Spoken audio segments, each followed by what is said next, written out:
Hi అండి, welcome to Shilpa thoughts. ఈరోజు నేను కొండాపూర్లో ఉన్న శిల్పారామం చూపిస్తానండి. మీకు రఫ్గా చూపిస్తాను అక్కడక్కడ షాప్స్ అన్నీ. ఇక్కడ ఇదే శిల్పారామం. ఇదిగోండి, బయట చాలా బాగుంది. ఇక్కడ పక్కన టికెట్స్ కౌంటర్ అని రాశారు రైట్ సైడ్, కానీ అది కాదు, దానికి ఆపోజిట్లో ఉన్నది టికెట్ కౌంటరు. ఒక్కొక్కరికి 60 రూపీస్ అండి అడల్ట్స్.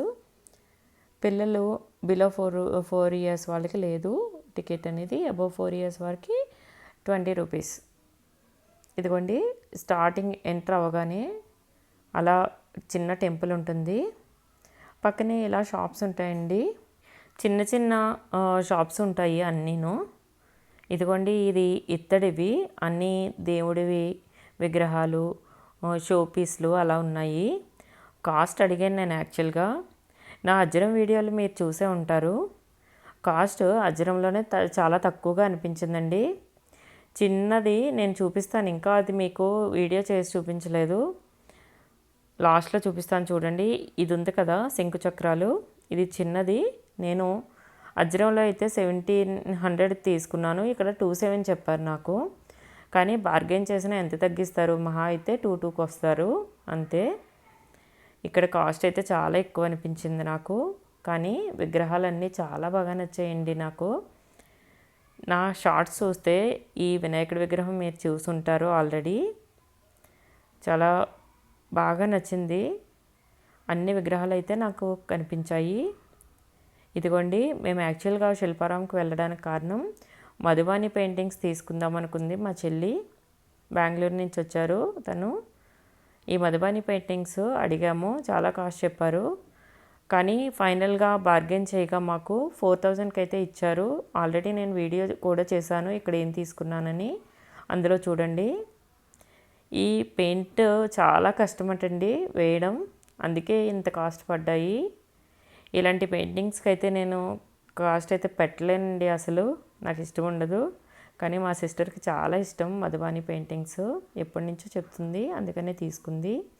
ఈ ఆపోజిట్లోనే మేము ఒక డోర్మెట్స్ కూడా తీసుకున్నాము. ఆల్రెడీ వీడియో చేశాను చూడండి, ఆ లింక్స్ కూడా డిస్క్రిప్షన్లో పెడతాను. మొత్తం పెయింటింగ్స్ అయితే ఎలా ఉన్నాయండి.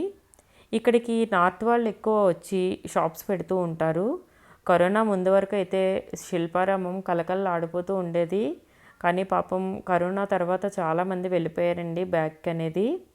ఇప్పుడు మళ్ళీ షాప్స్ అనేవి పెట్టారు, కానీ ఇంకా ఓపెన్ అవ్వలేదు, ఇప్పుడే కడుతున్నారు. మరిన్ని రోజుల్లో నాకు తెలిసి కలకల్లాడొచ్చు. ఇదిగోండి, నేను చిన్న కప్ సెట్ వీడియోలో చూపించాను, గుర్తుందా? నా వీడియో చూసిన వాళ్ళకి తెలుస్తుంది, అది కూడా డిస్క్రిప్షన్లో ఇస్తాను. ఇవన్నీ పాటరీ ఐటమ్స్ అండి. కుండలు, వంట చేసి కుకింగ్ కుండలు అన్నీ ఉంటాయి, కుకింగ్ పాట్స్ అన్నీను. అండ్ నేమింగ్ బోర్డ్స్, ఇలాగా షో పీస్లు అన్నీ ఉంటాయండి శిల్పారంలో. కానీ బార్గెన్ చేయాలి కంపల్సరిగా. ఇక్కడ కాశ్మీర్ నుంచి కార్పెట్స్, పర్ల్స్, బీడ్స్ అవన్నీ దొరుకుతాయి. కాశ్మీర్ నుంచి తెస్తారు కొందరు, కానీ తెలిసిన వాళ్ళైతే వెళ్ళి చక్కగా కొనుక్కోవచ్చు. ఐ మీన్ బాగా తెలిసి ఉండాలి శిల్పారామంలో ఎలా షాపింగ్ చేయాలని. ఇవిగోండి, ఇవన్నీ వుడెన్ టాయ్స్, వుడెన్కి సంబంధించిన చిన్న చిన్న షో పీస్లు, టాయ్స్, కోమ్స్ అన్నీ ఉన్నాయి. ఇవి క్రోషెట్ అంటారు కదా, ఆ మెటీరియల్తో చేసినవి చిన్న చిన్న ఫ్రాక్స్ అవన్నీ ఉన్నాయి. డ్రెస్ మెటీరియల్స్, డ్రెస్సెస్, సారీస్ అన్నీ ఉంటాయండి శిల్పారామంలో. ఇవ్వండి, ఇవన్నీ కార్పెట్స్, డోర్మెట్స్. నేను చెప్పాను కదా డోర్మెట్స్ తీసుకున్నానని, ఇక్కడే. ఇవిగోండి, ఇవే 160 రూపీస్ అయితే పడ్డాయి. బ్లాంకెట్స్ కూడా ఉంటాయండి. చిన్న చిన్న జ్యువెలరీ షాపులు కూడా ఉంటాయి. ఒకసారి మీరు ఒక లుక్ వేయండి, చాలా బాగుంటుంది. అన్నీ ఆర్ట్కి సంబంధించినవి, హస్తకళలు, చేత్తో నేసినవి ఇలా ఉంటాయండి. అన్నీ చాలా బాగుంటాయి. ఒకసారి అన్నీ చూడండి శిల్పారామం వెళ్తే. ఇక్కడ ట్రైబల్ మ్యూజియం లాగా మ్యూజియం కూడా ఉంటుంది, చాలా బాగుంటుంది. ఈ వీడియో మీకు నచ్చినట్టయితే లైక్ చేయండి.